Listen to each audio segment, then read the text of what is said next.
you doing, and welcome to my channel. As you can see today, I'm having a look at the Terminator 2 Judgment Day T-800 2.0, the Clean Version MMS-795. Quick look at the box. You can see we have an image of the figure itself on the front of the box, if I can get the light to bounce off it right. Image of the figure. I love to see the actual figure on the front of the boxes. The Terminator 2 Judgment Day in the same format as the previous two 2.0s that we got, the T-1000 and the battle damaged T-800.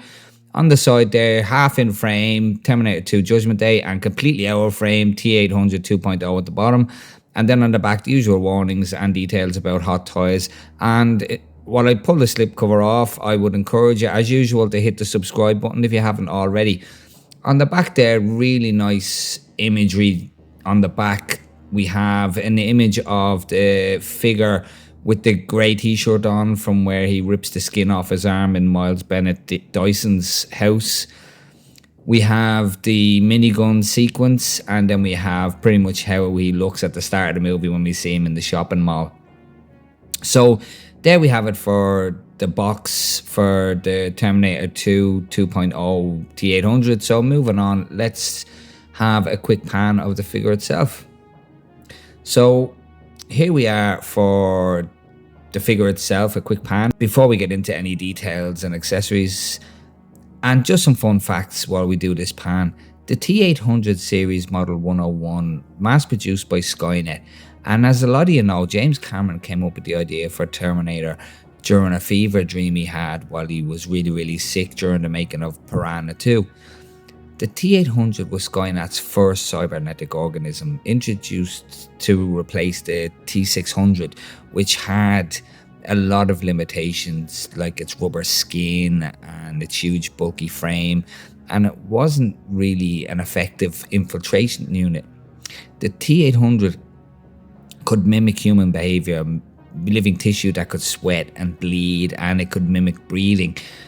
So it made it a lot more difficult for the resistance to detect the T-800 as opposed to the T-600. And underneath the living tissue is a triple layered hyperalloy combat chassis, otherwise known as its endoskeleton. And in a deleted scene in Terminator 3 Rise of the Machines, it shows how Cyberdyne Research Systems developed the Model 101, where Arnold Schwarzenegger plays Chief Master Sergeant William Candy using an hilarious southern accent. And it shows how he was selected to be essentially the face or the template for the Model 101. And that the Model 101 was originally designed by Cyberdyne Research Systems to replace soldiers in the field. Now, this is slightly different than the T2 novels, where they say Dieter Rosbach, a former government agent, was used as the template. In this in the scene where he's using the minigun in the editing room, James Cameron didn't want the sound of ricocheting bullets, because the way he looked at it was the Terminator or the T-800 didn't really miss anything he aimed at. He was so precise that he hit anything that he generally targeted. So he took out the sound, or should I say, didn't add the sounds of any ricocheting bullets in that scene. And any ricocheting bullets would also have possibly caused casualties, which would have went against John Connor's orders. So just that fine attention to detail that James Cameron added, or didn't add, should I say, was the sound of ricocheting bullets in that particular scene. But anyway, moving on, let's take a look at the accessories and everything that comes with them. And here we are for all of the accessories and attachments. And you can see that there is a lot of them. And this could well have been labelled as a DX. There's that many accessories. With the exception of the pretty bland base or stand that we'll get to, this could well have been a DX. This is basically everything that came with the MMS-117 and the DX10 all put into one figure, which very nice for them to do. It's two figures in one, essentially. It could well have been a DX. Just starting off with this box of roses that we see him at the start of the movie with. And if you just open them up there, you can see we get 3 roses in the box, which if I just grab the box off the MMS-117, you can see, first of all, the color is slightly different. And with the MMS-117, we get a much better way of mounting or keeping the roses in place with this plastic sleeve here. And also, if I can just pinch them and get them out there, we got 5 roses with the MMS-117. So they kind of shortchanged us with the amount of roses on the 2.0. That's the wrong way around. You can see the boxes are just 2 different colors, as I said. And the way the box is made here as well, I'm not sure which is more accurate, but the MMS-117 is all glued and kept in place and nice and tidy.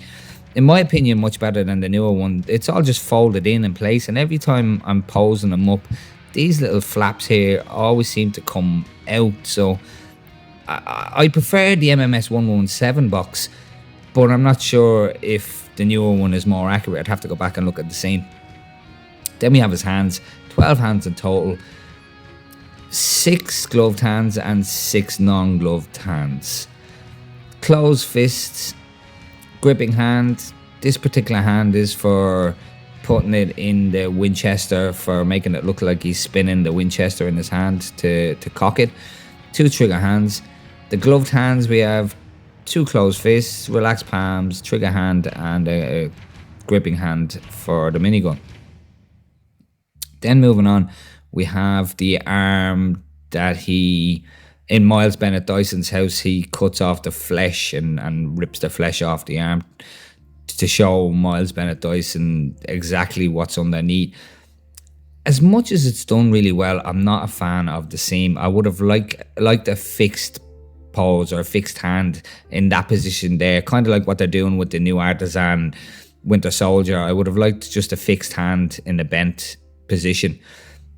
Very nicely done. Bit of blood on it, quite a bit of blood on it there, especially around the fingers and that, and quite a nice bit of detail at the severed part. But just looking at the hand from the MMS-117, you can see that first of all, the MMS-117 used to just join at the elbow, and it seems to be a bit shorter, rightfully so, because it's a bigger figure. You can see there's not more blood on that part of it there in the MMS-117, but it is more accurate and more better detailed on the newer one. But the MMS-117, if you look there, the fingers were all articulated on the MMS-117. As much as this one has gotten loose over the years, they do articulate, so you can put it in whatever position you like. And in the movie, if you know the scene, he does bend the fingers, but this one here is fixed. So, you know, it is an upgrade in some senses, and it's a downgrade in others. Then moving on to his M79 grenade launcher. And this obviously takes the 40mm rounds that he has in his bandolier. And there were 2 versions of this weapon used in the movie. There was the prop replica, and there was one made out of rubber for stunt sequences. And there's a known error in the movie when Arnold Schwarzenegger fires this for the final time into the T-1000. He's too close to the T-1000 for it to detonate. In real life, the 40mm rounds have a safety feature in them where they have to travel a certain distance, somewhere between 10 and 20 meters, I think it is, before it'll detonate. Or it has to rotate. The 40mm has to rotate. It spins as it comes out of the barrel, and it has to rotate somewhere between 10 and 23 times before it'll actually detonate as a safety feature. So it was a bit of an error in the movie, but forgiven nonetheless. Then we have his M1911 style pistol, and I say M1911 style because it's not actually an M1911. It's using a Detonics frame with a standard Series 70 slide and pack mirror grips. And as I mentioned in my battle damage DX46 T-800, my review for that, that's very stiff. It's supposed to have an ambidextrous fire selector on it. In the movie, it had been modified to have an ambidextrous fire selector, and they haven't put it in the mold. The slide is very, very tight, very stiff. And we have a magazine that removes as per usual, and it's supposed to have 8 45 APC rounds in it. although they did use 9mm blanks in the movie because the 9mm blanks fired better than blank 45s, so they just used 9mm, but it was supposed to be a 45 8 APC. Then we have his Winchester 1887. Really nicely done, nicely molded. A little bit of damage to it there. 3 versions used. There was the standard version like this that we have here with this kind of shaped loop on it there. There was the version that had the extended or the exaggerated loop on it for Arnie to be able to spin the shotgun without breaking his fingers. And then there was also a rubber version of this used for stunt sequences. And if you look closely in the movie, it changes throughout the movie. And apparently James Cameron wanted Arnie to spin the shotgun as a homage to John Wayne, who uses the same technique in the movie True Grit many years before. Then we'll carry on with his weapons. We'll have a look at his handheld M134 minigun, and chambered in 7.62 by 51mm rounds. This is the exact same replica, or the one in the movie was the exact same replica that was used by Jesse Ventura in Predator in 1987, although there were some changes made for Terminator 2. The M16 style carry handle was replaced with this chainsaw style handle for Terminator 2, and the M60 style front grip that was mounted on the bottom in Predator was removed for the movie, but it was the exact same prop replica. And again, a rubber version of this was also made for the movie for stunt sequences. And just grabbing a hold of the bag there, as you can see here, as you know here in the movie, the rounds, as you can see here on the belt for the minigun, were being fed through the duffel bag, and you know they fed out of the if I can get that in there, stop fighting with me. They were fed out of the duffel bag, but also there was another reason for the duffel bag as well. The battery pack that powered the rotation for the minigun was also in the duffel bag as well, just concealed in the bag. So it wasn't just the rounds in there. The movie magic of it all, the battery pack that powered the rotation of the minigun was also in the back in the duffel bag. And then we have all the bits and pieces for that sequence where Sarah Connor and John Connor open up his processor, his skull, and switch it off of read only and onto learning. And this all came with the DX10. However, we are missing the pliers. There was a pair of pliers that came with the DX10, and we don't get the pliers with this figure here, but it does have the piece of the sculpt that's peeled over. It does have the CPU and the cap for the skull and the cap that goes on top of that as well. So all those details are there. And then we have his movie accurate sunglasses.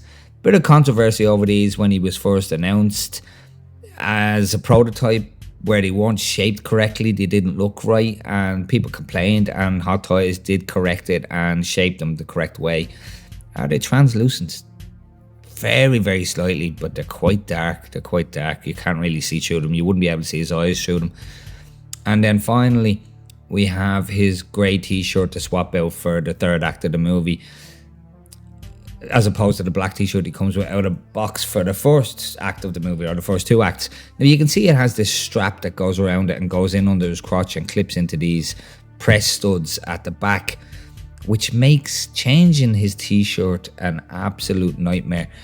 You essentially have to strip him. You have to take his trousers down to at least his knees to get the t-shirt off and on again. I've done it. If you look at the pan of the figure, I have one of them with the grey t-shirt on, and it was an absolute nightmare to switch the t-shirt over. And it's the same with the black one there. There's the black t-shirt there. It has the same clips on it, and an absolute nightmare to change the t-shirt out, to have to actually to take his trousers off just to take just to put his t-shirt on. So there we are for the accessories. Let's have a look at this pretty bland stand. Here it is here. hexagonal shape. Not impressed at all with it. I don't like it at all, to be honest with you. Kind of like a sideshow one, Terminator 2 printed on it. There is a bit of texture to it though. It's not just a flat sticker. There is a bit of texture to it. It's a bit rough. T-800 written on the front. Very, very cheaply done, if you ask me. Just printed on there and isn't very nice at all. A little plaque or plate there at the front could have maybe brought this base up a bit, but they really cheaped out on the base at all. I do not like it at all. But there we have it for the base. Like I said, not great, not impressed. So moving on, and here we are for the clean T-800, standing pretty much straight up as it comes out of the box. And before I move on, I do want to mention something that I don't think too many people have mentioned. I was lucky enough or fortunate enough to be in a position to pick up 2 of these figures. My only regret really is I didn't pick up a third, to be honest. There's so many different looks for them, and you can essentially get every look with this package for Terminator for the first 2 acts of the movie. But something that I'm not hearing too much about. Yes, it's great that we got real leather on this figure, but the one thing that isn't really being mentioned is the leather grain on some of them. Just let me put this one down for a second. You can see on this one here, the leather grain on it is matching. It all matches. It's just, both legs are just as smooth as each other. They're uniform. It's all uniformed. All the leather grain on the jacket looks fine. Ever so slightly different on the arm there, but not really that noticeable. But then I opened up this one here, and I'm sure the camera's picking up on that there, but the leather grain on the 2 legs is so different. It's so different.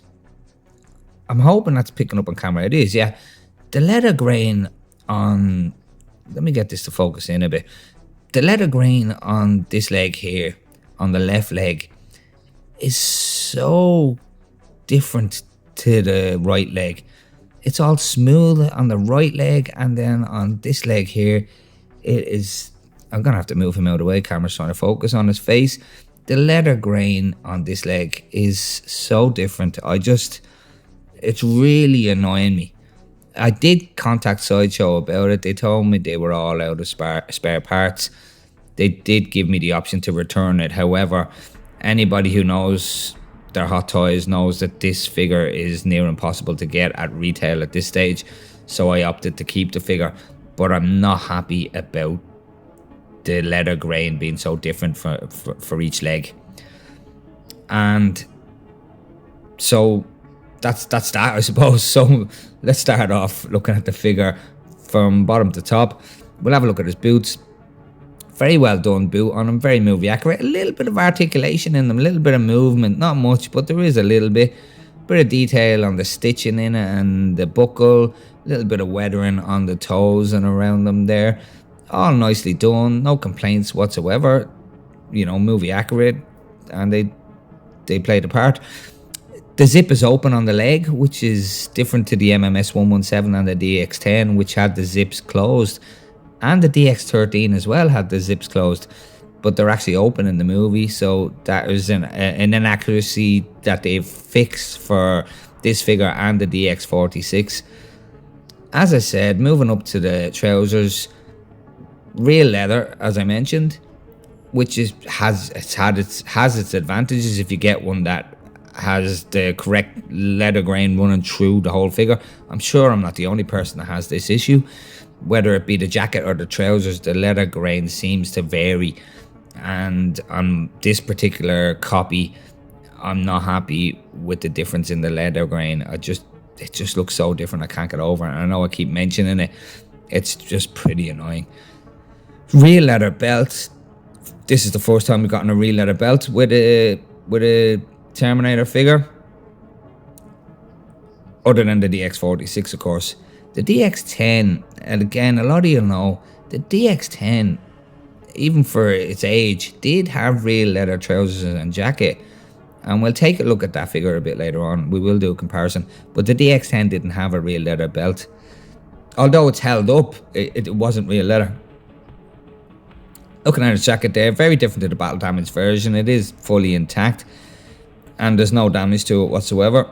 I would have liked to have seen a little bit more wear in the high traffic areas, like on the MMS-117, but it's a sacrifice you have to make for the real leather. It's a lot more difficult to put wear in the real leather than it is to put in the pleather. But it is completely accurate. All the zips and pockets are in the right place. All the studs are in the right place.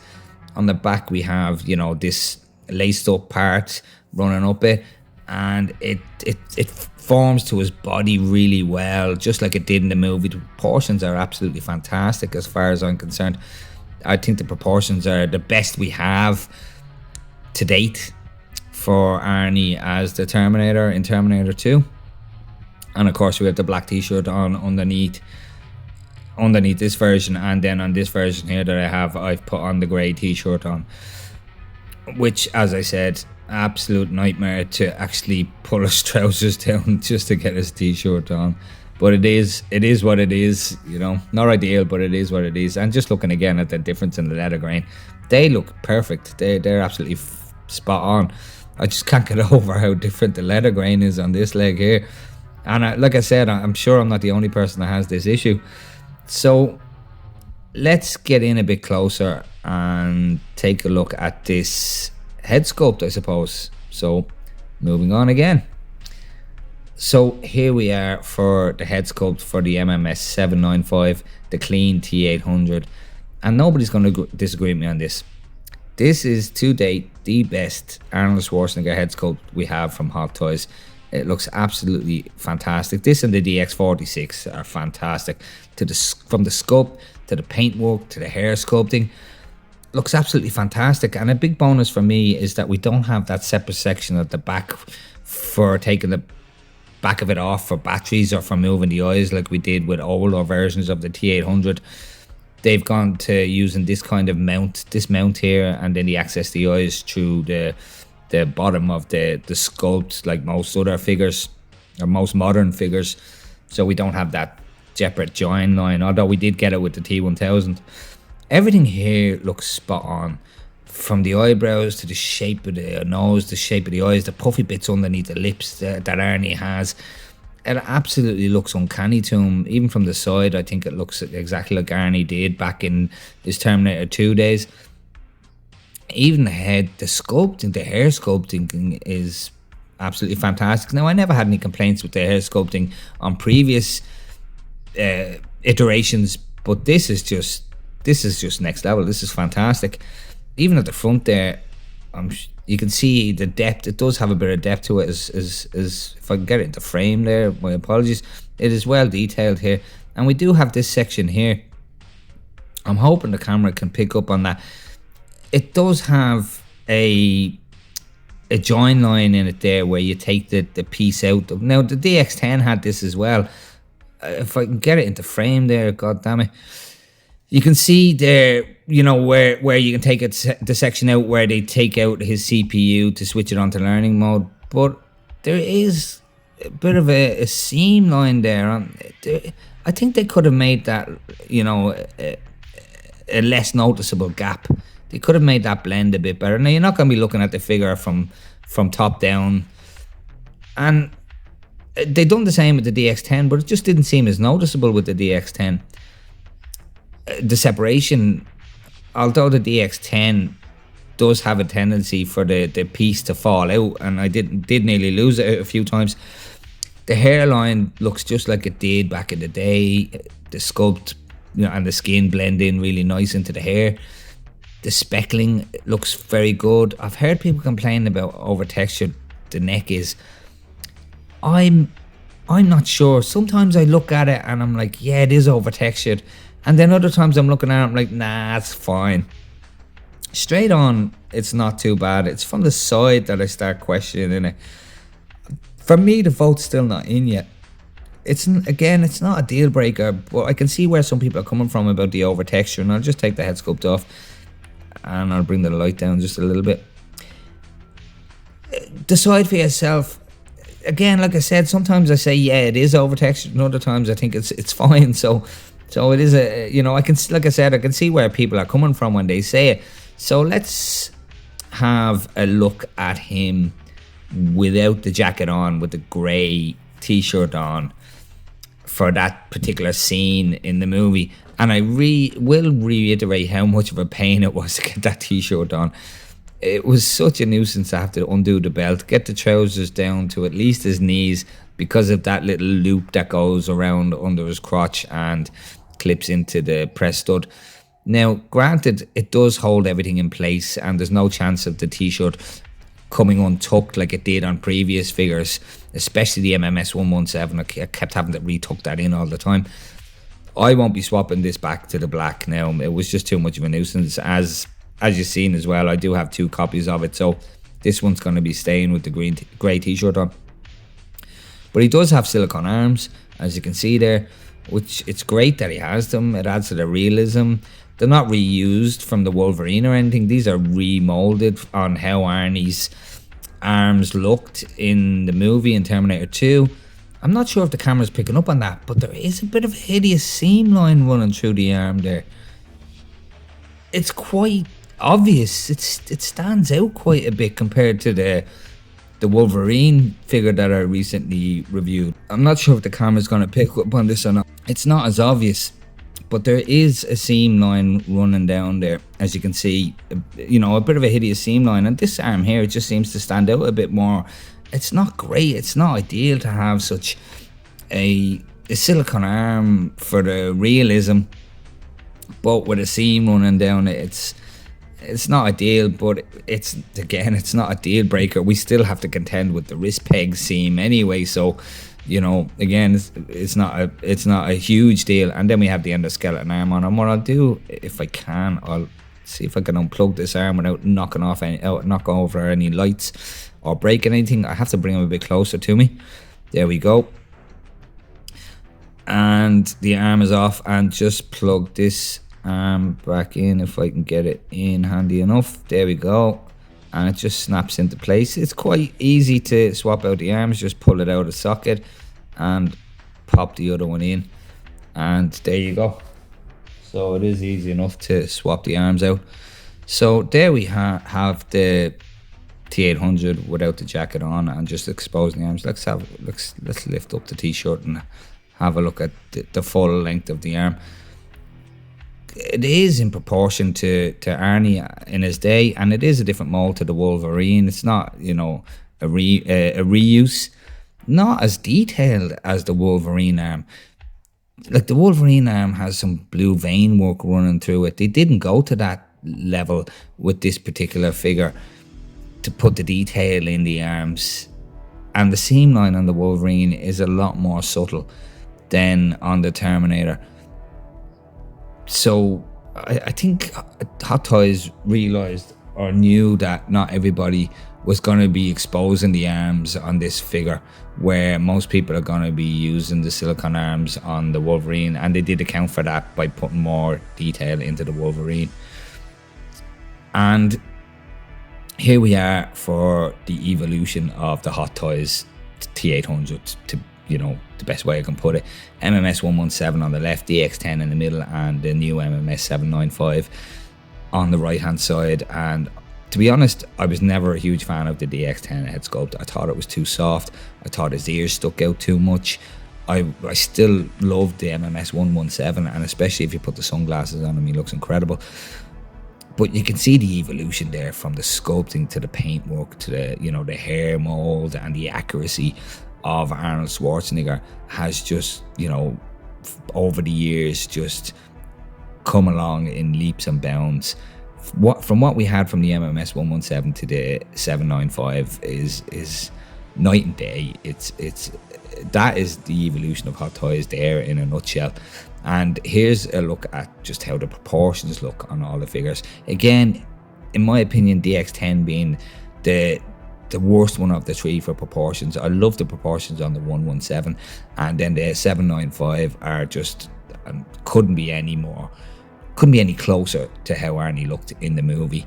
So again, just the evolution of the proportions, and the MMS 795 being slightly taller, and the figures have just gotten taller over the years. And just going through the evolution again, the clean T-800s. Starting from left to right, we have the MMS-117. Great sculpt in its day, great figure for its day, still love it to this day. All pleather material, unfortunately, but it has held up. I have no issues with it whatsoever, with the exception of the belt. I did have to replace the belt. It did deteriorate on me. I still to this day love this head sculpt. Like I said, with the sunglasses on, looks great. Then they have the DX10. Never a huge fan of it when I got it in hand. The head sculpt was just too soft. Looking at it compared to the MMS-117, although it looks more like Arnie and less cartoonish, I still remember the one. I still prefer the MMS-117. I think the ears stick out too much on this figure, and the paint apps were too soft. You know, a lot of people loved it. I still loved it back in the day, and I enjoyed it, and I still enjoy having it. And it was the first Terminator, if not the first hot toy, to have a full leather outfit. Real leather trousers, real leather jacket. The belt, unfortunately, isn't leather. It's pleather, but it's held up really well over the years. But there we have it for the DX10.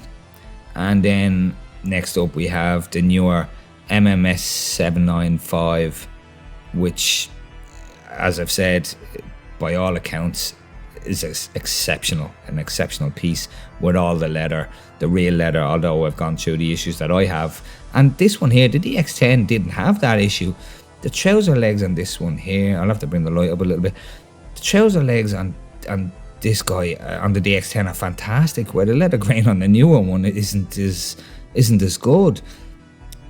Just look at, you know, how soft and how supple that DX10 leather looks, and I don't think there was ever any complaints about it. I never heard of anyone complaining about the leather on the DX10. So in a lot of ways, the DX10 leather was better, in my opinion. And I'll just pop on the end there, my second MMS-795. As you can see, they've just gotten taller over the years, slightly taller over the years, but they have gotten taller over the years. Although I think the 117 and DX10 are roughly around the same height, but they have gotten taller over the years and wider, obviously. And here is my Terminator collection, basically. My wall of Terminators, endoskeleton limited edition, limited to 500. I think the battle damage one. I have the two MMS-795s, T-800 police shootout battle damage, DX46, another DX46.